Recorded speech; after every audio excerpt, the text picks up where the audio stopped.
What is up, guys? It's Jake from Team Insanity. I'm bringing you the JT Impulse review. A lot of people have been waiting for a review from us. So we had a fan send this to us. So thank you very much. If you guys have anything that you want us to review, hit us up on Facebook. We can, work something out. So anyways, we still don't have a mic. We didn't have the mic in Arizona. We're still working on it. Sorry. They're really taking their sweet ass time. So normally, my voice probably gets out there pretty good to the camera. You just might hear the dogs walking upstairs or something. Normally the mic eliminates that. But anyways, so other than that, it should be fine. You just might hear a little background noise upstairs, like that. But anyways, JT Impulse review. So at first, this came out, what was it, 2013 or 2014, something like that. I can't remember. But it came out and it retailed at $1,000. When I first saw it at Paintball Extravaganza, I was like, oh my god. I'm like, if this gun comes out for $500, I'm like, I'm buying that gun. Yeah, I'm pretty positive it was 2013 because that's when I bought my rail. I was waiting off on buying the rail because I want to know the price of this. It came out at $1,000, and I was like, well, shit. And then I just bought the reflex rail. So, but anyways, then the price dropped down to $500, and I have to say now it's in a really awesome price range because it's very, very competitive to the E-Tech and the G-Tech and all the other. Basically those two guns are. That's what a lot of people buy in that price range because Plenty Clips makes some great guns. People go ahead and buy those. So, but anyways, also you got the Axe in that price range for your other guns. So, got a nice barrel here, 2-piece, and you have the gun itself. So let me put the macro line back on. We brought this gun to Arizona. I used it the entire time when we were in Arizona, along with the M2. I was sort of switching off with Nick. Nick thoroughly enjoyed this gun. It wasn't, he shoots an LV1, so he's more of the pop-it kind of guy. You normally get Allen keys and some other stuff, but whatever, packaging isn't the most amazing packaging ever. So, but anyways, you get a nice barrel. Can't really complain. It's a little bit loud. Personally, I would have, if I bought one, I would change the barrel. I would use it. I used the stock barrel, but again, it was a little loud. Just the gun in general, a little bit louder than I wanted it to be, considering now that the E-Tech is out. It's more of the traditional Eagle 11 kind of style sound, I guess you can say. Even though it is very, very competitive with the E-Tech. I'm going to compare this a lot to the E-Tech because that's what everyone wants to know. So, but I do have to say, the ergonomics of this gun, absolutely amazing. Okay, I have to say, I have the G-Tech down here, which is basically the same exact grip frame. Okay, this grip, it's the exact same grip frame as the E-Tech 5, but I have to say this grip frame is fat, okay? I'm not a fan of the fat grip frames. It's kind of hard to tell unless if I zoomed in, but I'm kind of one-man armying it right now. But I have to say this grip frame is definitely beefier, more plastic, and a lot cheaper, to where this feels more finished. This feels like the better finished product, especially because it came out at $1,000 price range. It sure as hell should. So it definitely feels really, really nice in the hands, okay? I don't really care that the LPR is here, okay? The E-Tech 5 has the integrated LPR like the LV1. I honestly don't really mind it, okay? I'm not a big guy against it because no matter what, I'm still going to be able to wrap my thumb around the barrel, okay? And I'm still going to be able to get into weird positions. I can't butt my hand all the way up to the barrel, it just takes like 2 seconds of adjusting. For the most part, though, is that it has a really, really nice long feel to it. It's not too long like an Empire Vanquish to where it feels like it's just too long, or like a Clone 5 or anything like that, but it's nice and subtle, okay? It's not that bad at all, I have to say. You can also grip in here on the inside the grip frame, but if you have some grizzly paws, you're definitely going to be able to fit your hands in this very, very nicely, okay? Other thing, the trigger, it was really weird, I'm not going to lie. It's really weird adjusting where the adjustment points are at. I had to pull up the manual and really sort of, it took me at least a good 30 minutes to configure the trigger. Once I got it to where I liked it, I was like, yeah, no problem, that's awesome. Okay, I was like, no big deal. It shoots fine now, or feels fine in the hands now. But the points of adjustment are really fucking weird. I'm not gonna lie. I mean, you have like one over. I can't remember. Like one is for the back travel. Like in here is this where when it hits the micro switch. In here, I believe, is when the spring tension, and one's forward travel and post travel. But the forward travel and post travel, it's hard to explain. Okay, so when I was, because I'm used to doing die triggers, bob along triggers, planet eclipse triggers, even though those are garbage. It's more of the non-idiot proof triggers, I guess you can say, to where you can tighten it in all the way, and then you can't, hit the micro, when it won't fire. That's what I'm trying to say, is when you screw it in all the way to where it won't hit the micro switch, where you have too much, or you don't have enough back travel to where it actually hits the micro switch. This one you have to do, you have to adjust the post travel and the back travel sort of at the same time. It was kind of weird. I definitely wasn't used to it. I was used to just like the M2, when I got it out of the box, I'm just like, yep, needs more back travel, and I just did it up like that. This one definitely needed more back travel, so I'm like, yep, needs more back travel, and I tried to get it all the way out of back travel that I wanted, but it didn't really do it how I wanted it. It's really hard to explain. You sort of have to do it by first hand. Then I had to shorten the pre-travel, and then I had to back out the back travel some more. I had to shorten the pre-travel, then I had to do some more stuff with the spring tension, and then once I got the back travel that I wanted, then I had to go back to my forward travel, and it was sort of weird. It's not like a trigger that I've ever configured. It was definitely a little bit harder, but once I got it, it's perfectly fine. I mean, it's not that big of a deal. It's got a nice round to it. There's no side-to-side play in it at all. I mean, there's literally no side-to-side at all. I mean, and it feels really, really nice. It's snappy. It has good spring tension on it. You're not gonna have. It's not gonna be bouncing. You're not gonna have to worry about your debounce or anything like that.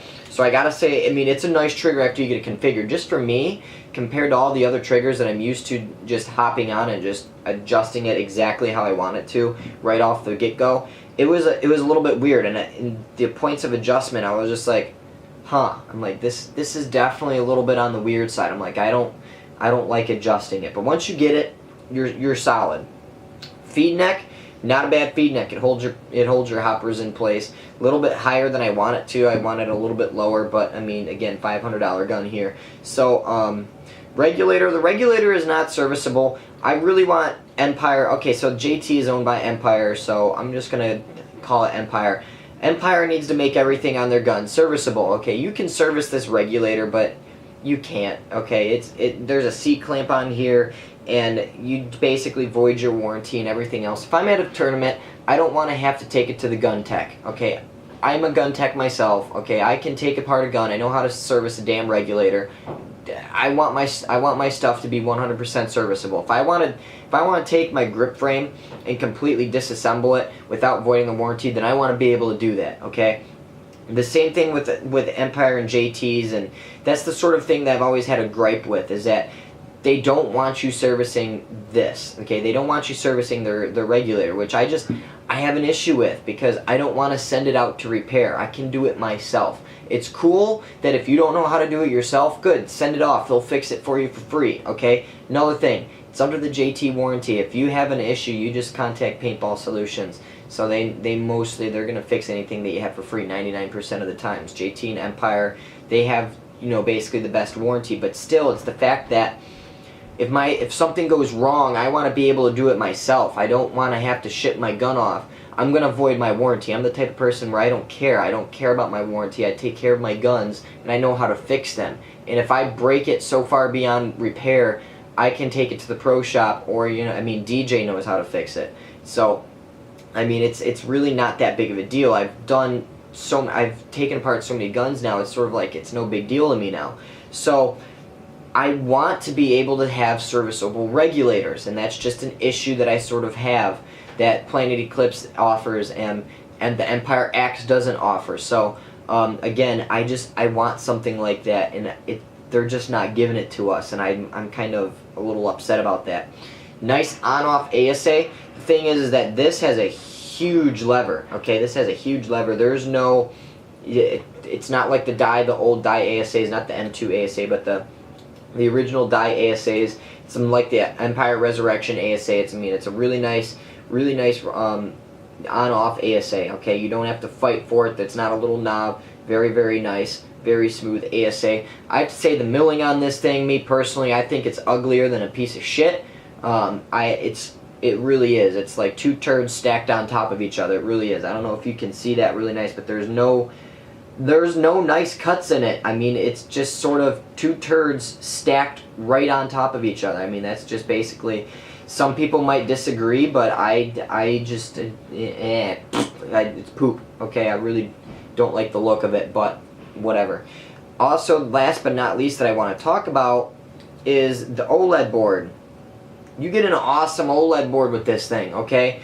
You don't get that with the G-Tech, the E-Tech, the Axe, or basically any other, you know, the rails, that kind of stuff. You don't get that in the reflexes and any of the other basically $500 guns until you go use. You have to upgrade to that on the Planet Eclipse guns. This already comes with it, and it comes with an actual true Oled board, okay? A true Oled board. As you can see, it has the actual options and everything itself. So it's an actual light up screen, unlike the other one where it's just sort of, you'd have to see it to know what I'm talking about. But so again, awesome board. You're gonna have everything in here. Awesome Oled board. The bolt, very easy to maintenance. It's a smaller little volt. I mean, everything. I'm gonna show you how to maintenance it. Everything. It's a pretty solid gun for the price. It's not like I said the most quietest gun in the world, but it's definitely not an E-Tech 4. Okay, I've heard quieter like an Empire Axe, but I've heard a lot louder. I definitely have. So it fits its price range. Okay, like I said, it's like a tradition. It's like an Ego 11. That's sort of the best way I can describe it. I like the Ego 11s. I think those were a great gun. I actually like the Ego 11 more than the LV one. I don't know what it is. I'm just not a big fan of the LV one. But again, this isn't in that price range at all. But still, it's more of like an Ego 11 style gun. So if you used to shoot, or if you shot an Ego 11, that is sort of what this really reminds me of. And it has a very, very nice, crisp shot, okay? Not like a smooth shot, a nice, crisp shot. Crisp is not a bad thing, okay? It doesn't have a ton of kick, but it's still a poppet valve gun. It's smooth for what you're getting. It definitely is. It's a lot smoother. You guys saw me reloading with one hand. Okay, I can completely control it. You didn't really see it bouncing up and down. I can hold a lane and reload with one pot, and you didn't see it in the video flying up and down, okay? That's just not, that's not what this gun was. It is very nice and smooth. But again, it's still crisp, okay? It's not smooth like a poppet. It's not smooth like an LV one. It has a little bit of a crisp. It has its own little shot to it, okay? I tried to tune it through the LPR and tried to get it through the HPR, but I just ran out of time. I think I set his pressures back to where they should have been. What's really cool is having the true LPR to where the Dangerous Power FX just has like a volumizer. This you can actually really get down and tune if you really wanted to. Some people actually were running these at different turns in. Some people are running them at 2 turns, some people are running them flush. It really depends, and that's what's actually really cool. On the E-Techs, they just recommend go flush and then adjust from there with your HPR. So I have to say that's a really cool thing. The LPR, you know, you can sort of dial it in exactly how you want it to. So I was sort of really enjoying that. I started to tinker around with it, but I didn't get enough time to tinker around with it because he needs the gun back. So again, I was gonna make a tuning video. I just didn't get enough time, and I was sort of playing around with the settings, and you can get a different shot off of it. It's not like tuning a Bob Long. It's not like a G6R by any stretch of the imagination, but again, you still have a little bit of playing room with your LPR and your HPR, which is kind of cool. But like I said, it's not like a Bob Long gun. Don't think that all of a sudden you're gonna get this gun and you're gonna hook up a pressure tester and run plus or minus 5 and dial in your pressures like you think you're going to. Not necessarily like that. You sort of just do it by feeling over top of a chronograph. So what I'm going to do first is, what I did was I played with some of the Phoenix Rising guys when we were in Phoenix, when we were in Arizona. And we just ran a few drills. They were just laning drills, okay? So they were just some laning drills. They were just like a quick 30-second to a minute drills where you're just running out to a corner, or you're running out to a far bunker, and you're holding a lane. So it's not full gameplay. So I'm gonna sort of insert a few little video clips of me running a few drills, so you can see it actually shoot in action if you haven't seen the gameplay of it, and hopefully you can see me holding and running and doing all that stuff, and you can actually see how well and nicely controlled I was when I was using this gun. So let's go ahead, before we do the maintenance, we're gonna do that. Alright, so in conclusion, as you guys saw, great gun. I have to say that this is a great gun, especially now that it's in the $500 price range. Definitely giving some of the other guns a run for their money. If you're not the biggest Planet Eclipse fan, or if you're looking at one of these guns, I have to say you're not going to be disappointed if you buy it. Other than the looks, like I said, I still can't get over, here's a big turd right here, big turd, okay, and here's the other big turd just collapsed right on top of it, okay, with a little cut right here. See, so it's like two round turds, like, on top of each other. But anyways, again, I'm just not the biggest fan of the looks. You guys might be. I think it's very tall. It is a very tall gun, but when you're looking down, it doesn't seem as tall as it really is, okay? Like some of like the E-Tech 4 was it was too tall.